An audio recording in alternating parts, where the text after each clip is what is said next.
sœurs, shalom, c'est-à-dire bonjour, paix, prospérité à tous égards. Je vous rappelle le thème du jour. Par le Saint-Esprit, aspirons au réveil en mettant notre maison en état. Toujours avec pour texte de base le psaume numéro 42, le verset 1 à 3. Le verset 2, il est écrit ceci. Comme une biche soupire après des courants d'eau, ainsi mon âme soupire après toi, ô Dieu. Mon âme a soif de Dieu. Nous avions dit ceci, que le Saint-Esprit demeurait l'agent principal du réveil. C'est pourquoi il est dit par le Saint-Esprit. Le réveil spirituel donc procède du Saint-Esprit. Si nous voulons le réveil spirituel, il nous faut obligatoirement composer avec le Saint-Esprit. Sans lui, on ne peut pas parler du réveil spirituel. Une collaboration s'impose. Une collaboration dynamique et forte s'impose entre nous et le Saint-Esprit. Puisqu'il est là avec nous et en nous. Bien qu'il soit là, il ne fera rien au détriment de notre volonté. Nous avons notre part de responsabilité, notre rôle à jouer, si nous voulons que le réveil spirituel arrive. Dans le contexte de ce que nous sommes en train de dire par rapport au réveil spirituel, notre responsabilité est double. Notre rôle est double. La première grande responsabilité qui nous incombe pour que le réveil spirituel arrive, c'est aspirons. Rien d'autre que aspirons. Aspirons au réveil spirituel. Aspirons, c'est la première personne du pluriel. Le nous. Du présent de l'indicatif. Du verbe aspirer. Frères et sœurs, le nous ici, de la première personne du pluriel, est révélateur par rapport à ce que nous sommes en train de dire en relation avec le réveil spirituel. Le réveil spirituel, ce n'est pas l'affaire d'un individu. Ce n'est pas l'affaire du pasteur Dago Simon. Ce n'est pas l'affaire du PNPR, Programme national de prière pour le réveil. Ce n'est pas l'affaire d'une tierce personne ou des individus qu'on indexe. Mais le réveil spirituel, c'est l'affaire d'un corps. C'est le nous, le corps de Christ, qui unanimement doit se mettre ensemble pour regarder dans la même vision pour que le Seigneur manifeste sa gloire. C'est l'affaire d'un corps.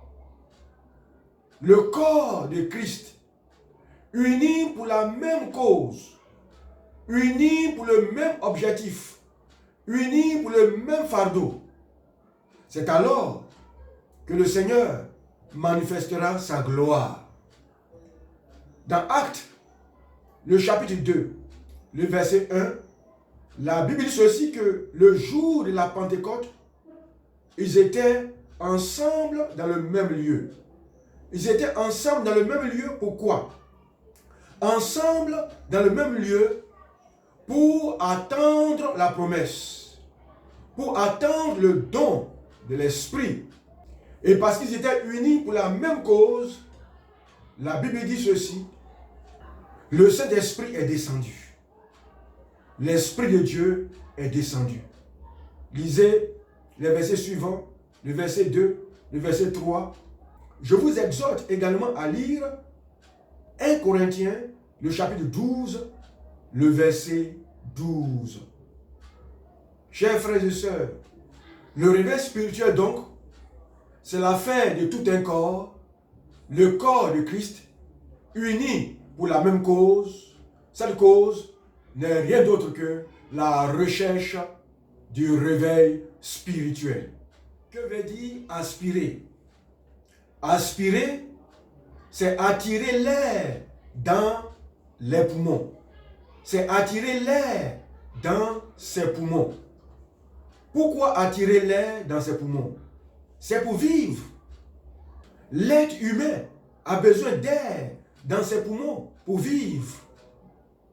Si vous ne recevez pas d'air dans votre poumon, vous suffoquez, vous vous étouffez et vous mourrez.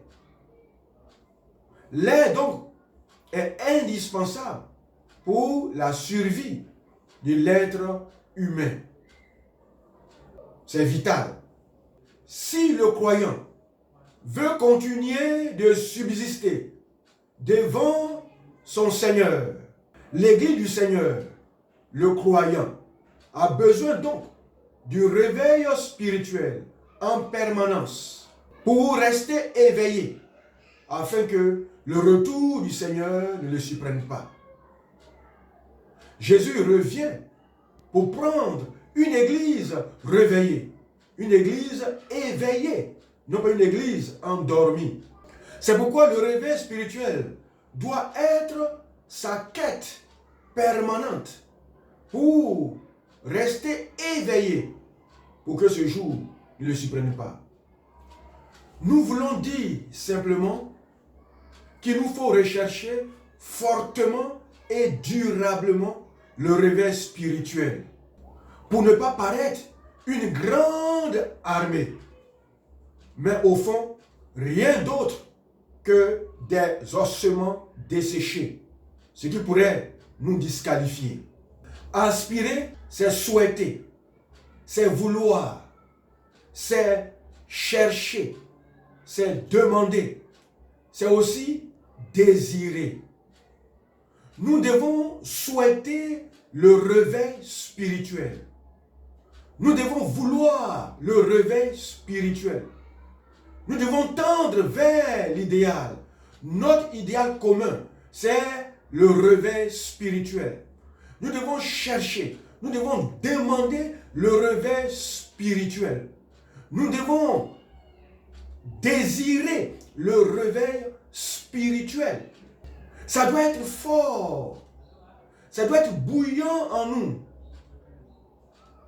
Désirer, c'est comme un feu qui est allumé et qui croît, qui se développe, qui s'étend et qui s'étend dans la progression, dans une dynamique de progression. Que la quête, la recherche du réveil spirituel nous dévore.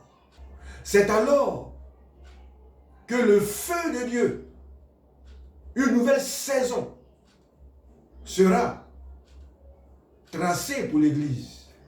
Frères et sœurs, une grande porte est ouverte en vue d'un grand réveil. Après cette crise qui se prolonge, et la seconde qui se manifestera comme un éclair dans le ciel, d'une extrémité à une autre extrémité, mais qui fera beaucoup de dégâts. Après cela, le Seigneur répandra une grande effusion sur le pays, sur les nations, sur des communautés, en vue de la reconstruction de leur économie. Il y aura également la reconstruction morale et spirituelle du peuple de Dieu. Mais avant ce grand jour, avant que ce grand jour n'arrive, ce jour de bénédiction, ce jour de restauration, ce jour de guérison, ce jour de prodige, ce jour de gloire n'arrive, ce que le Seigneur attend de toi, c'est que tu aies les mains constamment levées vers le trône de la grâce, implorant et réclamant sans cesse le réveil spirituel. Notre responsabilité en nous, c'est d'avoir le cœur ouvert, c'est d'avoir soif du réveil. Une grande visitation arrive, un temps de rafraîchissement arrive de la part de notre Seigneur et Sauveur. Mais c'est tous ceux qui auront le cœur ouvert, alors qu'ils connaîtront ce temps de rafraîchissement. Désirons donc le réveil. Shalom. As the deer panteth for the water, so my soul longeth after thee. You alone are my heart's desire, and I long to worship thee. You alone are my strength, my shield. To you